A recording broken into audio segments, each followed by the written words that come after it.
Recording started. Yay! We made it. Only 9 minutes late, and we're recording instead of going live. But you know what? We are two very intelligent women, and we can make it happen. So, I'm Melissa Covermeyer. You've seen me before. I am the inventor of NeverNude Coveralls, and we talk about going to the bathroom all the time now on the internet. This is my friend and colleague Lisa, and she has special qualifications to talk about this. I just have field experience. Lisa has education. So we're going to hear Lisa's background and we're going to talk about going to the bathroom. So, Lisa, thank you for joining us today. Thank you so much for having me, Melissa. It's really, I have a big passion and love for what I do. First of all, I love helping my clients, and so I am a pelvic health physiotherapist. I work here at Pine Integrated Health in Edmonton. Do we say Canada? I mean, Alberta. If you're joining us internationally, we're in Canada. That's good. So basically, what I do in my day is I help clients with like bladder health, bowel health, sexual health, pelvic floor and core sort of issues in those fields. And so yes, I have a very sort of I'm in a very awesome position to kind of help people all day, every day with these issues. And I see men and women for any of those conditions or issues around those areas. And ages range from like 18 to 80 years old. Oh, wow. So, and women and men, I see them all for pelvic health related issues. Well, everybody's got to go to the bathroom. Everyone has got to go Everybody to the bathroom. Hopefully has some kind of pelvic structure, and you are someone who can help them with that. So anyway, do you want to know what I did to get into this position? 100%. Yes. How did you get to where you are? Yeah. So I have a BSc physiotherapy degree from South Africa, actually. And then I came to Canada in 2015. I did additional courses to be able to practice pelvic health physiotherapy within my scope of physiotherapy practice. So that's the stuff I had to do to get where I am. It is kind of a little bit different than your normal physiotherapy that we all have probably had experience with. So it is a bit different, I must say. But so this is where I'm at. This is what I did. And you're out of Pine Integrated Health Center. Yes. So let's talk about Pine a little bit. Pine is a multidisciplinary clinic. We help families and women.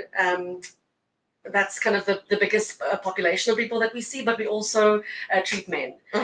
So we have chiros, we have massage, we have physio, we have psychology, we have acupuncture, we have breastfeeding consultants, we have dietitians, we have SLPs, we deal with kids and babies and children, and then mostly women, but also we see men. Yes. But hopefully I did mention all of our people. Yes, excellent. Someone listening to this at some point would be like, hey, Lisa, wait, mention us. So I hope I didn't miss anything, but essentially we do a lot of women's health and sort of children's physiotherapy, children's healthcare, but we also do see men. So that's where I work. Anybody could come to Pine. Everybody and see can Lisa. come to Pine and see Lisa or any of us. Excellent. It's a really wonderful clinic. I can't even tell you how many clients come through our doors every day. It's a very big clinic. Everyone works together. And it's just a lovely environment to walk into and get help and care that we need. Excellent. Oh, that's so wonderful. Okay, let's talk about going to the bathroom. All right. So tell us the details. Why is it important to listen to your body when you need to go? Why don't we go? That's a good question. It's like, because honestly, if we don't go, and we kind of have to go, why would we kind of not go? I mean, it doesn't feel that great, does it? No. It doesn't feel good to kind of not go if we kind of want it or need to go. You know what I mean? Yes, exactly. So the bladder and the bowel specifically, I'm going to talk about that because that's kind of where waste gets to be expelled from the body. It is supposed to leave the body. Yes. It's not supposed to stay there.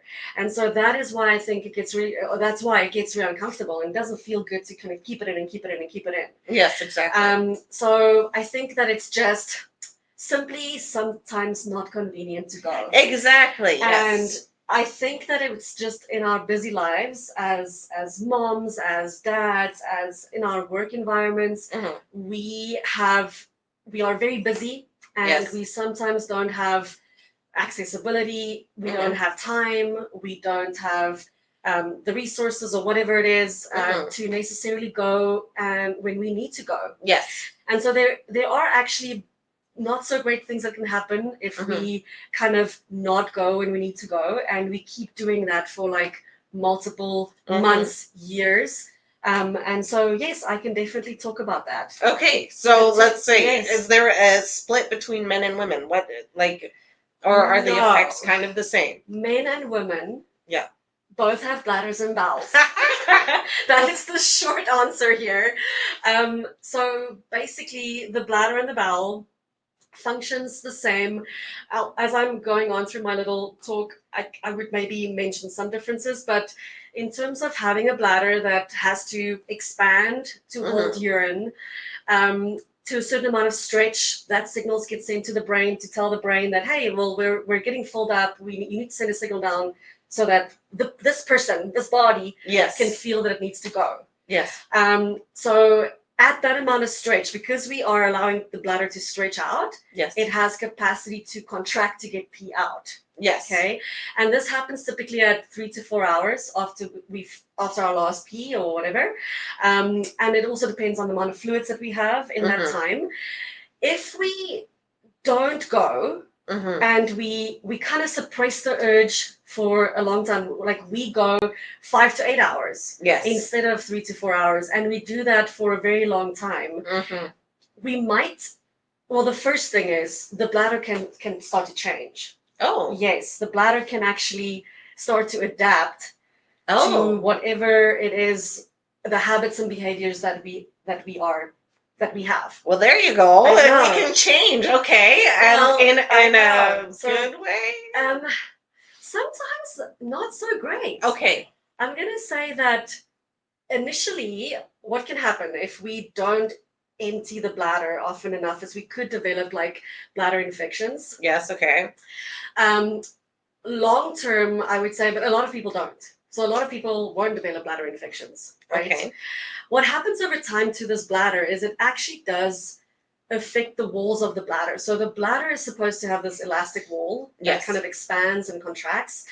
So if we kind of hold pee in for very, very long periods of times, and we do that for multiple months, years, the walls become thickened and rigid. Okay. So that affects the contractility of the bladder. Okay. So we can't get as much contractility. We can't get as much pee out. Yes. So that's why we can develop UTIs, which Yes. can be really unpleasant.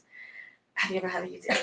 Unfortunately, yes. I mean, I'm Yes. at this age as a Yes. woman. I'm pretty sure most people have experienced that. But Yeah. So you need to go to your doctor. You need to get antibiotics. yeah. It is very painful and sore. Not ideal, I No. would say. So that could be kind of what happens. But then there are other things that can happen too. We might not even feel anything, but over time, Yes. what can happen because the bladder walls get so rigid, is we can get one of three things can happen, or all three can happen, or one can happen. But basically, the bladder can become overactive.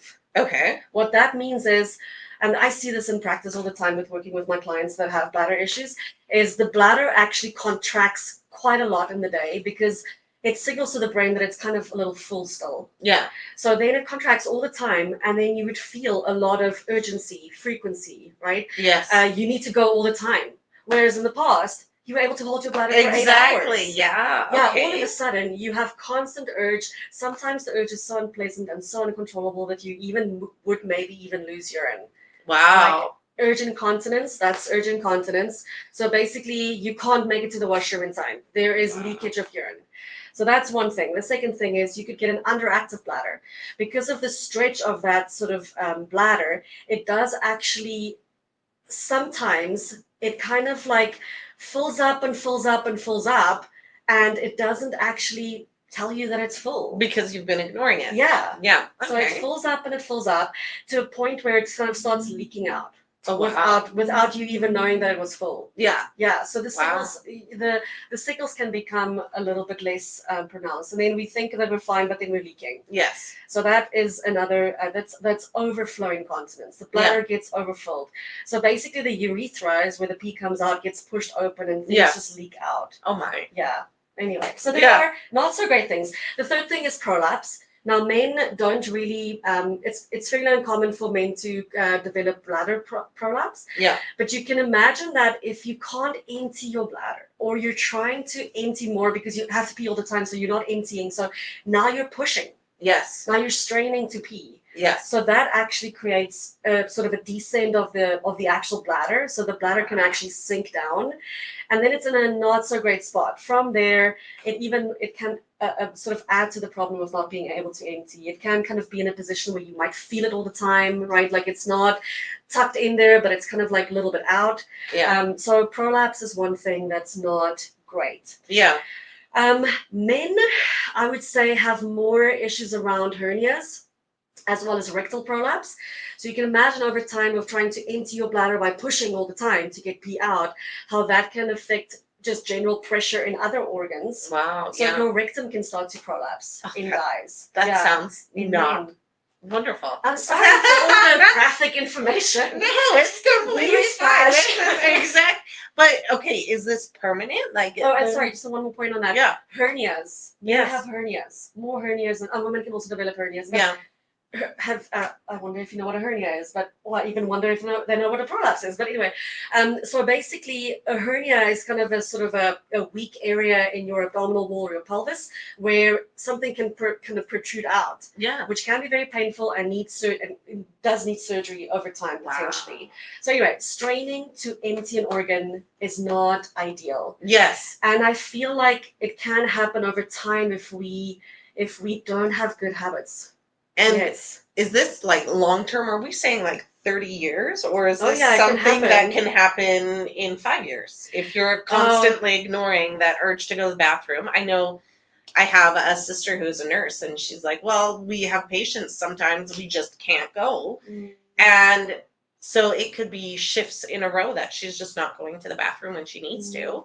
And it typically happens with my shift workers. Yes. Okay. Yeah, it's very common.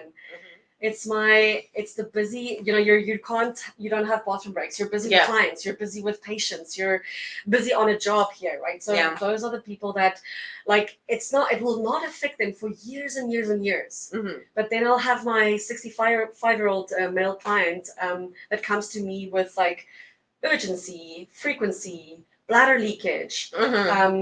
And I mean, those things can be sort of influenced by other things in the pelvis as well. But yes, I do see that often. That's the case. It can happen.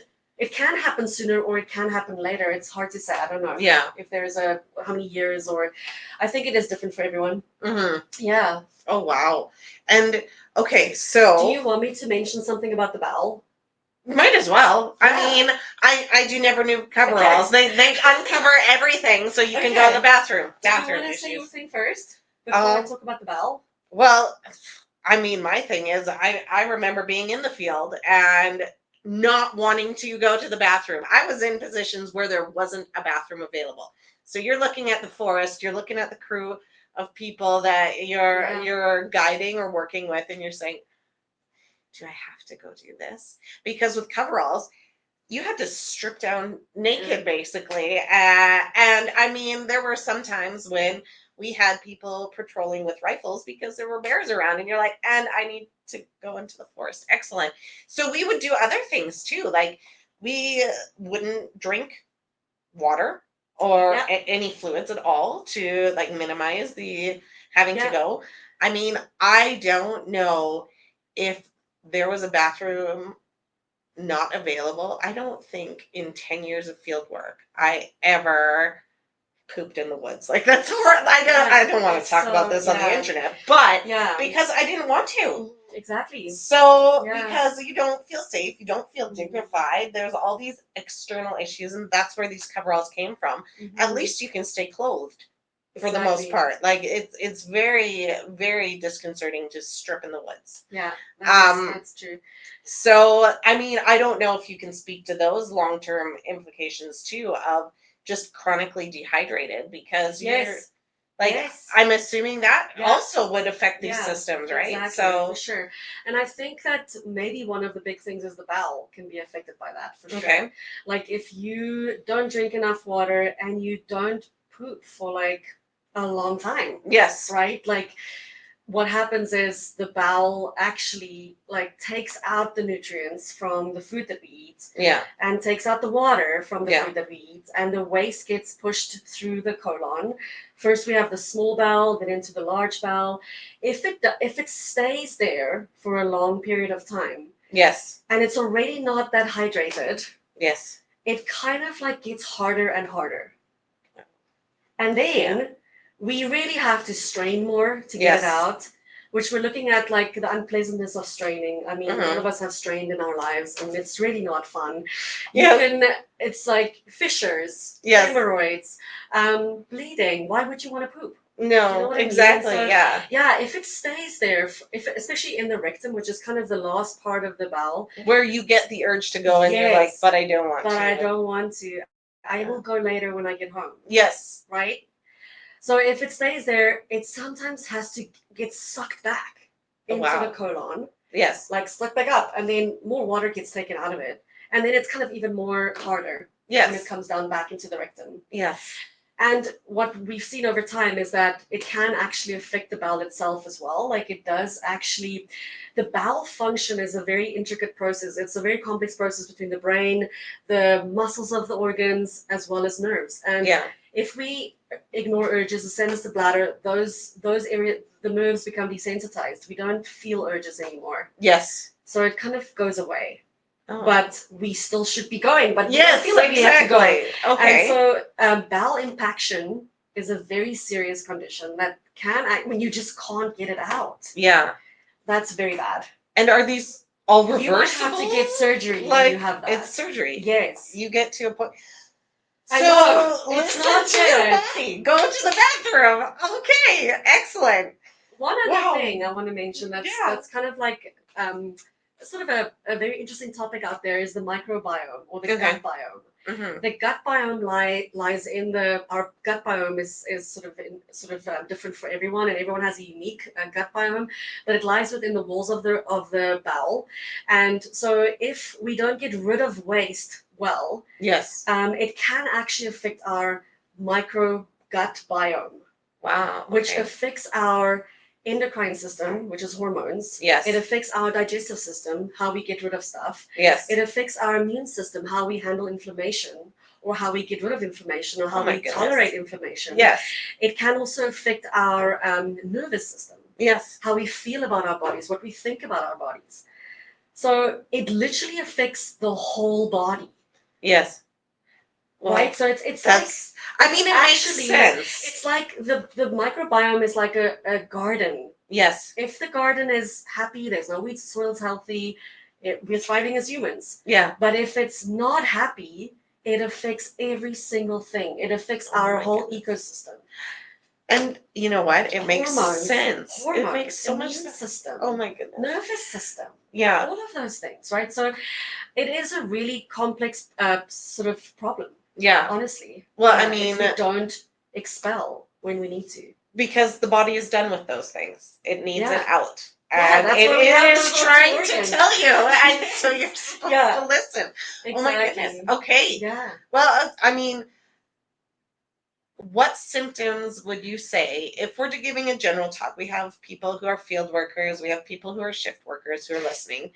Are there symptoms you would say that are concerning, that are go talk to someone?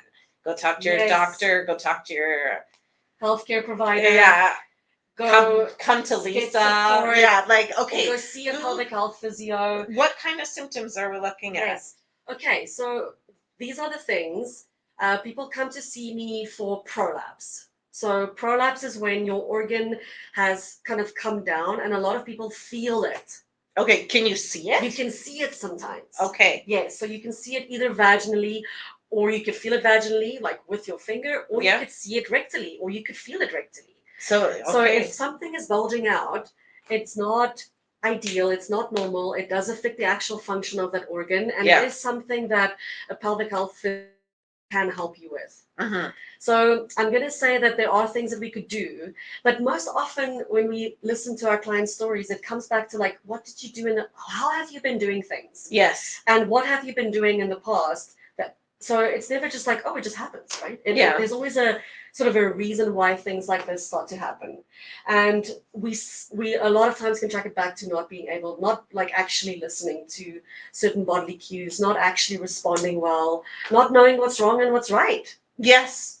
And I mean, we all get to the point Yes. where we gain a few pounds as we get older. We Yes. sit more in an office chair, and we're like, Exactly. maybe this is just what my body is Yeah. doing as I get older. I Like, had a client today yeah. that told me that she never knew that she wasn't supposed to strain Oh, when she had a bowel movement or when she had to pee.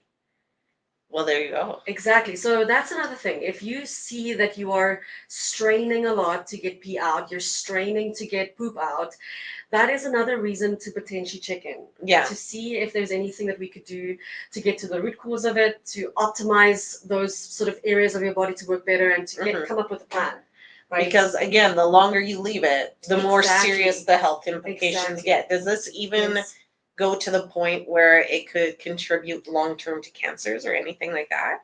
Are there any studies like that? I don't have any concrete knowledge on that. Yeah. I know that over time, with kind of the microbiome and all of those things that get affected, that you can get inflammatory diseases and things like that. Okay. From not looking after your bowel health, or I mean, there are other predisposing factors as well. It's not just our habits and our behaviors that make things happen, but but I don't know about cancers. Yeah. I'm not sure. So yeah, I mean, okay. And I'm not a physician. I'm a resident physio. Anyway, so but what I want to say is that these things are not. It's not normal to strain. We shouldn't be straining. We shouldn't be feeling weird like sensations of pressure and heaviness around the vaginal as well as the rectal area. Yeah. Even like stuff like pain, like you have bladder pain, like urgency, frequency, even stuff like just like abdominal pain. Those things are things that we could potentially kind of address and figure out, why is this happening? Oh, okay, your bowel is not emptying well. Why is your bowel not emptying well? Okay, because of X, Y, Z. Or you're not drinking enough water. Why aren't you drinking enough water? Okay, because you have a very hectic shift at work. How can we help support you to be able to bring in those strategies and tools to be better? Okay, so then let's talk about good bathroom health. Yeah. So what does that mean? You said every 3 to 4 hours ish is And what about bowel health? Bowel health is considered constipation. Yes. If you're not pooping for 3 days, and your poop is hard, lumpy, and dry. Okay. That is the definition of constipation. So if you are pooping 3 times a day to 3 times a week, that is within the normal. That's a big range. It's such a big range. Everyone's different. Yes. Okay. So it's an issue if you're kind of not pooping.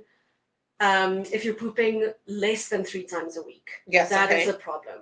Okay. Yes, and your poop is hard, lumpy, and dry. Do you want to show your picture? I can show my pic. Oh, you wanted me to show that? Oh, yes. Okay, this is very graphic and visual, but it's not that bad. It's not that bad. Guys, if you have to. This is the Bristol. Oh, I have to. Do I keep it like this? Yeah, that's good. There, yeah. The Bristol stool chart. It gives us a chart of different types of poops, and you can kind of see the top starts with very dry, lumpy, hard poops, and then it goes down, and then at the very bottom it's diarrhea, like liquid. Yes. So basically, if you're at the type 4 or 3 or 4, which is kind of like, if you want to count from the bottom, number 3 or number 4. I can point. Yes. Yeah. Yeah, those would be considered okay. The 1 and 2, not so great. Yes. And then up there, the 6 and 7s are very liquidy, and so and unfortunate. If you're on site in coveralls and that's your issues, you're not having a good time. So yeah, if you are, I mean, that's a thing, right? we just don't know about this stuff. We Yes. don't know whether we're having normal bowel movements. We don't know how we're supposed to have bowel movements. So it's really important to talk about this stuff. And Yes. we don't talk about it because it's such a No, I hidden mean, part of the body, and it's like it's embarrassing. But honestly, like we have to actually spread the word that it is important for our health to have proper healthy bowel movements, proper bladder function. Yes. and health and safety is such a big thing on site Yeah. that we talk about. We talk about being safe around equipment we're using, and we talk about what happens if people get injured.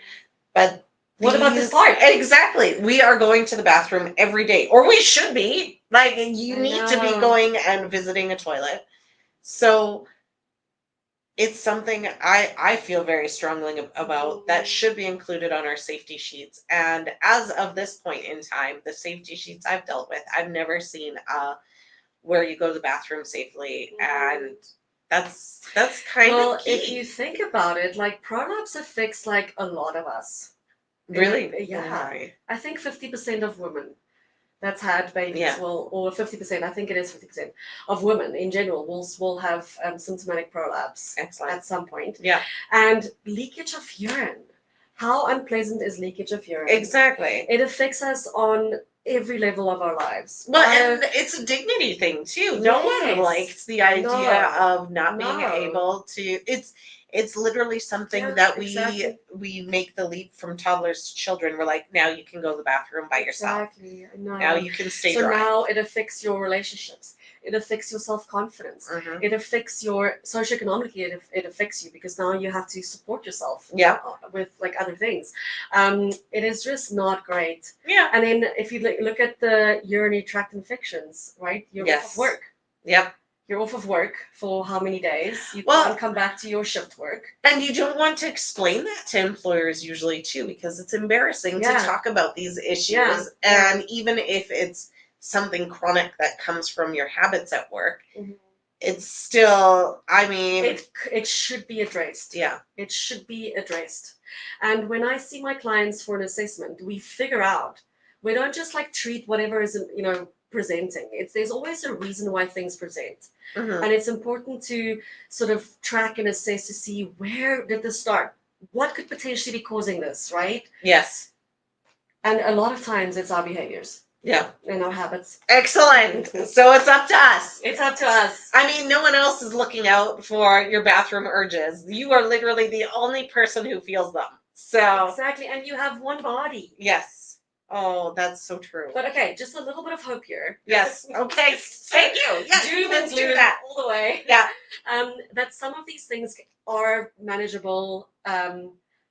Some of them it is reversible. Okay. And there are certain things that we could do to really support people that have these issues. Yes. So don't think that because you're already there, it's already done. We can't do anything about that. Like Yeah. there typically are things that we could do to support people to get to why this happened in the first place, what we can do to kind of support ourselves better going Mhm. forward. There's always a reason why things are happening in our bodies. Yes. And we only have one body. Yes. So let's Yeah, we take have care to of support it. it. Yeah, I know. Never mind Awesome. supporting the other people around us. If we Well, can't there's support that too. ourselves, Yeah, exactly. Yeah. Well, we have reached our time. So, Lisa, thank you so much for coming on to you're our welcome. show. I mean, technical Aw. difficulties aside, this is now posted. By the time you are seeing this, this is posted. And we'll put links for Lisa and Pine and coveralls and everything down below. But thank you for watching, and thank you for Thank you for having talking. me, And guys. this is so wonderful. Yeah, and if anyone has any questions or any comments or concerns, like I might get you to put my email address up there, or Oh, just yeah. a link to Pine. You can also Yeah. just email Pine Integrated Health and reach out if there's anything you want to add or any questions. Oh, yeah. Take care of yourself. Get connected. Lisa is here and she is amazing. Thank you so much. Thanks, guys. Bye.